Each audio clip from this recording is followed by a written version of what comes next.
Today I'm building a $1,500 gaming computer. With a legit copy of Windows it cost me, with tax, $1,587. I'm going with the Ryzen 7600X. I like to use this CPU when I want to keep costs down and not sacrifice too much on performance. The motherboard I'm using is the Gigabyte Aorus Elite AX B650M. This is a micro ATX board with really good power delivery. 12+2+2 phase is overkill for this CPU, but the aesthetic on this board is beautiful, and lesser boards don't look this good. That's how these companies get you. This board would easily handle beefier CPUs. The Gigabyte also comes with two M.2 SSD slots on it, one being a Gen 5 interface. I won't be using Gen 5 as there isn't much benefit for gaming, so I'll be installing a Gen 4 Western Digital Black SN850X 1TB drive. These Western Digitals have been amazing for me, and I continue to use them in my builds, and I will continue to use them in the future. Let's go ahead and install it.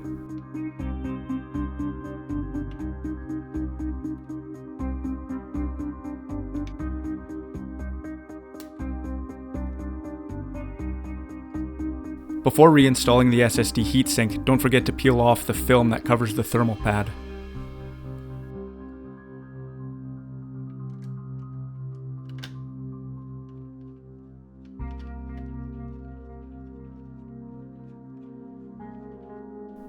Alright, it's time to install the brain of the system, the CPU. The Ryzen 7600X at $200 is an absolute steal. In my opinion, it's one of the best bang for your buck CPUs out there. I've been using this CPU in many of my builds, and I'll continue to do so until the next gen Ryzen 9600Xs come out. Which is coming out pretty quick actually with the announcement of the next gen Ryzen, so this will probably be the last 7600X build I do. It's been real 7600X. For the RAM I went with the G.skill. I like RGB in my systems, but for some reason I don't like RGB on my RAM. That's why I like to choose these G.skill sticks. They're very affordable. This is 32 gigabytes of DDR5 6000 MHz RAM. The latency is 36 clock cycles. When picking your RAM, it doesn't really matter. Get what you like. Get whatever. RAM is RAM. When installing your RAM, make sure you're lining it up properly. Don't have one side up and one side down as you're pushing it down. Try to apply even force. I'd give that a B+. Now that everything is installed into the motherboard, let's install the CPU cooler. I'm opting for an air-cooled build this time, and I'm using Deepcool to match my case. The AK400 Zero Dark Plus is an excellent choice for this CPU. The 7600X isn't a very hot running chip, and this cooler will provide more than enough heat removal. This version of the AK400 is a push-pull configuration. To install this cooler, you first have to remove the stock mounting clips that come with the motherboard and install the mounting hardware that comes with the cooler.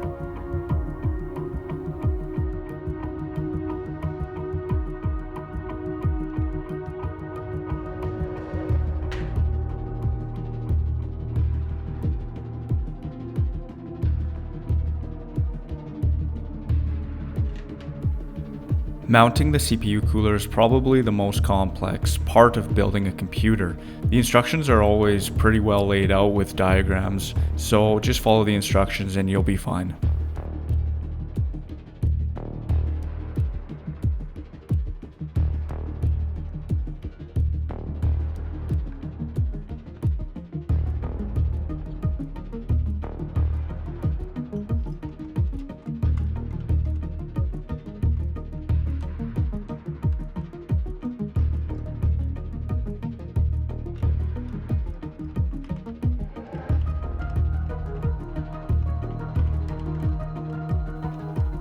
I decided to only install the mounting hardware for the cooler and to mount the cooler to the hardware after the motherboard was installed into the case. This was a mistake. I should have mounted the cooler to the hardware while the motherboard was outside of the case.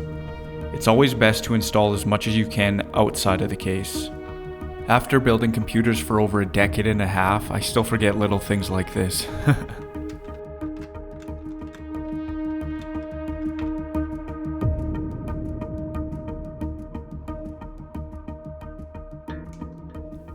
Alright, it's time to look at the Deepcool CH360 Digital. Big perforated front mesh panel for the two included fans. The side panel comes off easily. No screwdriver needed to undo any screws. Digital means it comes with that little display down there that displays the CPU temperature and GPU temperature. It's a nice little included thing with this case. A lot of room, it can fit long video cards, and the case comes with an anti-sag feature for your GPU. It's kind of flimsy, but it'll still get the job done. It will relieve some stress from your sagging GPU. Top input output isn't that great. You got one USB-C and one USB-A, and of course the LED control up top. The backside panel, you got these captive screws that you got to take off to open it up. That's fine because you don't really ever go in there.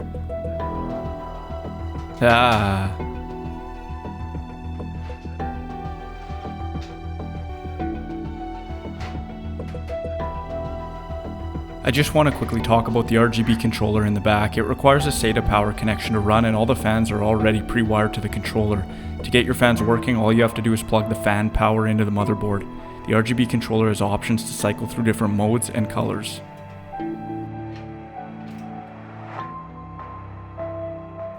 This is a micro ATX case, and as you can see, there's a healthy amount of room to work in. And of course, it's all labeled for micro ATX and ITX motherboards.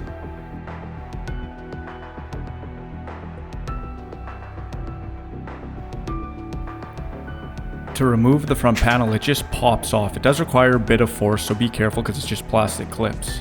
It does have an included dust filter that's fastened to the front panel with a bunch of screws, which is kind of annoying if you want to remove the filter for cleaning. Or you could just pull the whole panel off and rinse it under the sink or something, or blow it with a bunch of air. The top and front can house either 120mm or 140mm fans, and if you wanted, you can put a 360mm all-in-one cooler in the front, or up to a 240mm all-in-one cooler in the top.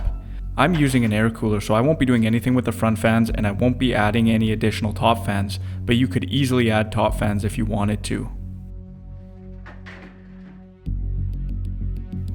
Alright, it's time to put the motherboard into place and to make sure it's lined up with all the standoffs. As you can see, there is a lot of room to work in this case.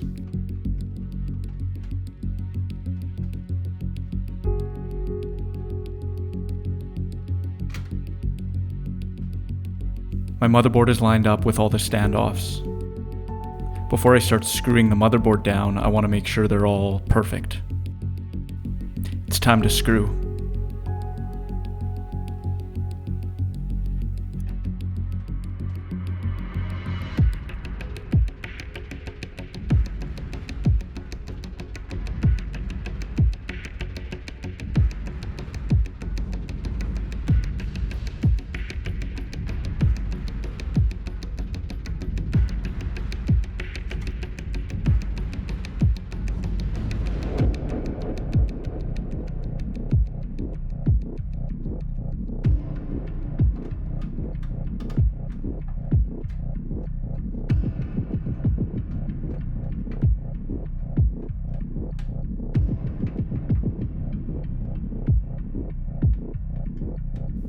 After screwing all the screws into the thumb screws, I'm just going around and making sure they're all snug.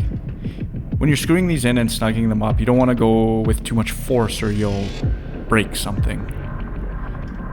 Now, looking back, doing this voiceover, it looks like I'm putting a lot more force than I actually am. I'm just hand tightening it, just snugging it up.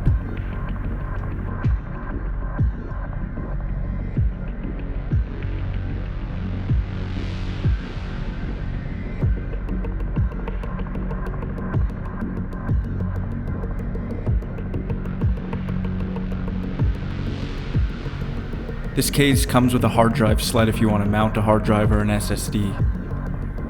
I only use M.2 drives, so we're going to get this thing out of here.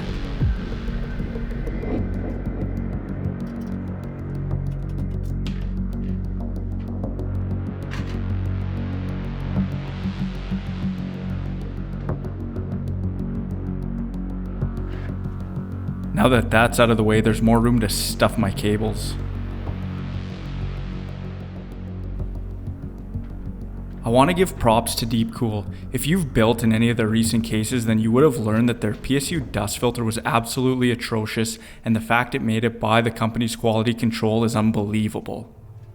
They listened to the feedback that they've got and improved on it for this case. The filter actually has little slots that it's held into place with, unlike the other cases. Alright, let's get this show on the road. I'm almost putting myself to sleep here. Power supply, Seasonic Focus, 850 watts, enough said. I usually use the Corsair RMX when it comes to power supplies, but when I'm feeling a bit exotic, I use Seasonic. Hey, that rhymes. That can be Seasonic's new slogan. Feeling exotic? Use Seasonic. All jokes aside, let's stay focused here.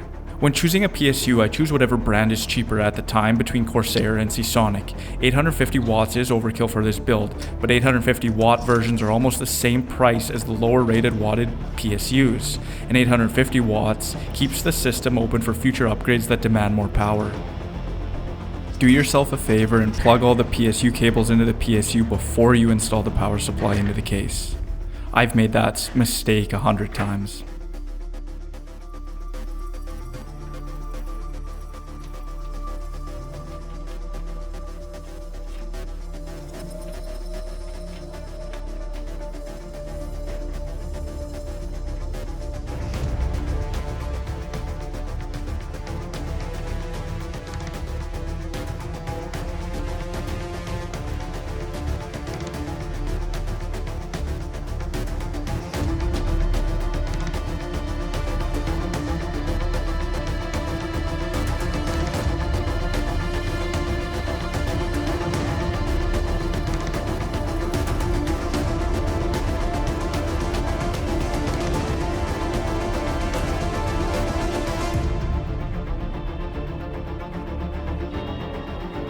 Alright, now that the power supply is installed, I like to start running the cables. I always start with the 8-pin CPU cable.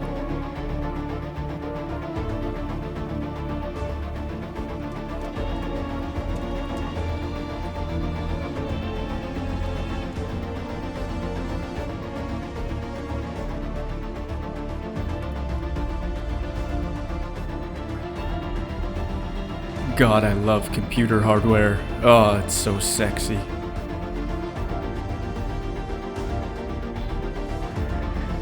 Alright, for the CPU cooler, I went with Deepcool's AK400. This is the push-pull version.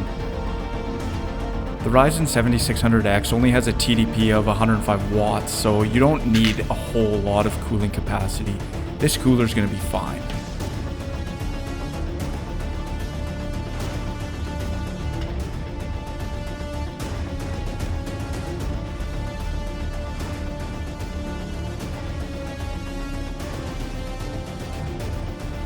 Earlier in the video, I said I wish I would have installed the cooler before installing the motherboard into the case. It was kind of tricky lining up the screws that hold the cooler down. I mean, look at that. Look at me screwing that up. If I would have installed the cooler outside of the case, I would have just had more room to work with. I debated whether or not I should show this part, my continuous embarrassing failure of trying to get this damn thing on. Then I remembered my failure is for your entertainment, and it shows that you don't have to be perfect when building computers. As you can see, I'm far from perfect.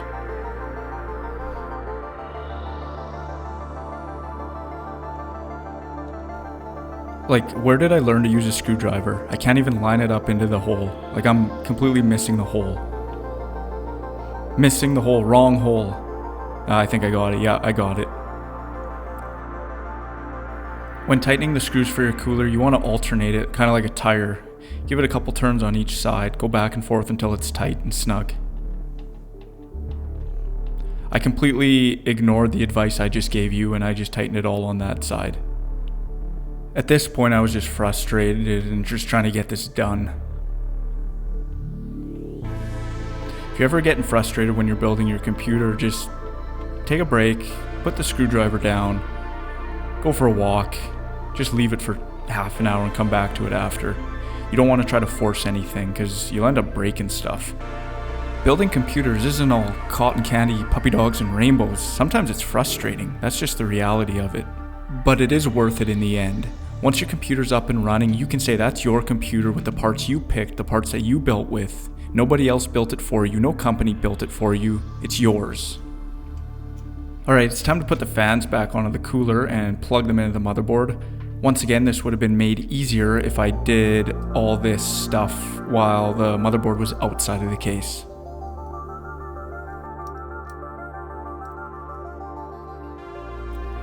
Now, this is just me plugging in the fans into the CPU fan header. Let's plug in the little LCD display that is included with the digital version of this case. The display connects via a USB cable to your system.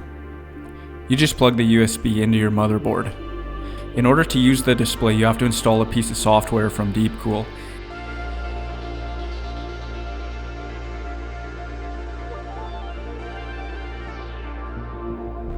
While I got you here, let's plug in the front panel connections.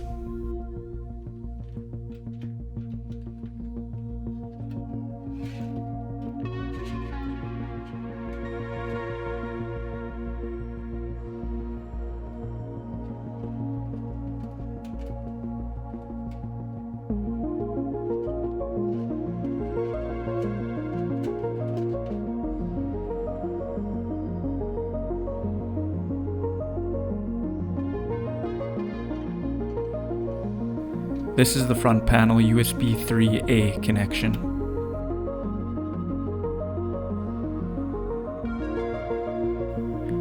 And this is the C connection, USB-C.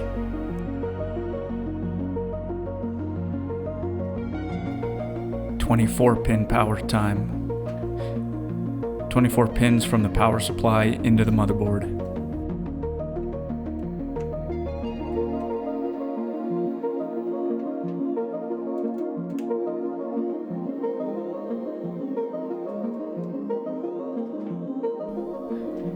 When it comes to plugging in the fans, Deepcool went ahead and pre-wired everything for you. They're already all daisy-chained, so it's just a matter of plugging power into the RGB controller for the fans, and then plugging in the PWM control of the fans into the motherboard. Let's find the 4-pin header for the fans and plug that into the motherboard first. Fish it underneath.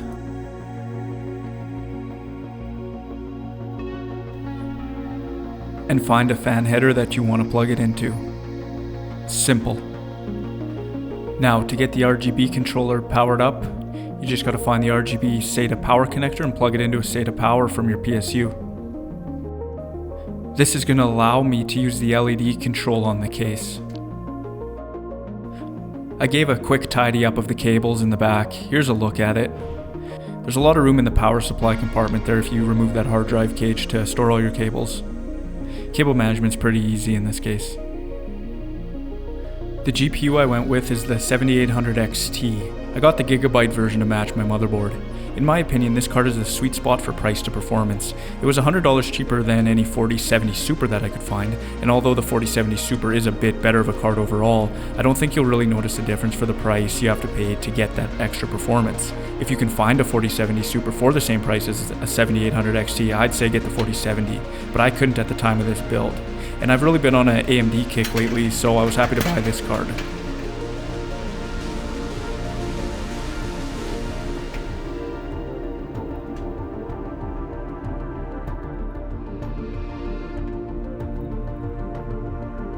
I was having some trouble getting the video card into the PCI Express slot. Normally I lay my case down when I'm trying to install the video card. At this point I was just getting lazy. I recommend laying your case down. Don't do what I'm doing here. You don't want to risk damaging or bending anything. Man, I was struggling. But I got it. I always do.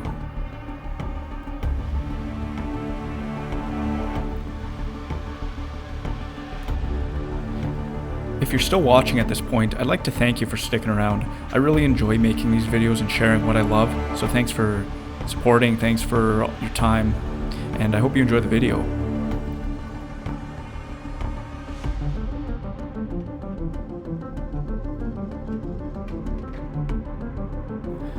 Well boys, this build is all coming together. Let's get this power plugged into the GPU, and then let's get this card on the anti-sag arm thing that Deepcool includes with the case.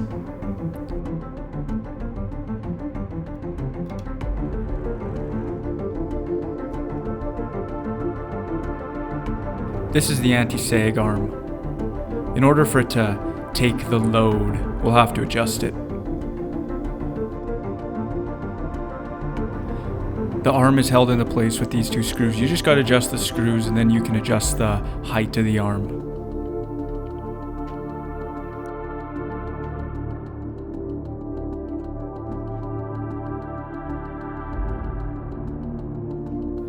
Alright, it's time to put this case back together. Overall, the build in this case went well. The CH360 has all the features one would want. The build quality of the case is mediocre though. It's quite flimsy in a few parts. Other cases in this price point are more sturdy. I've built in a few Deepcool cases over the last year, and to me they all just seem kinda cheap. But if you're into the look of the case, I'd say you should get it. Even though it does feel a bit cheap, it still does everything a feature-rich case does. And the fact that they improved on the PSU intake dust filter tells me that Deepcool actually does care about their customers. One thing that is missing from this case though, in regards to the RGB controller, is a static color option for the RGB controller. There is no static option. If you want to have static fans, you have to forego the RGB controller altogether and use motherboard software to control your RGB. Alright, well thanks for checking out this video. I hope you enjoyed watching it as much as I did building it. You probably didn't, because I had a blast and watching it only gets you so far. Anyways, let's spool this bad boy up and I hope you enjoy the little cinematic.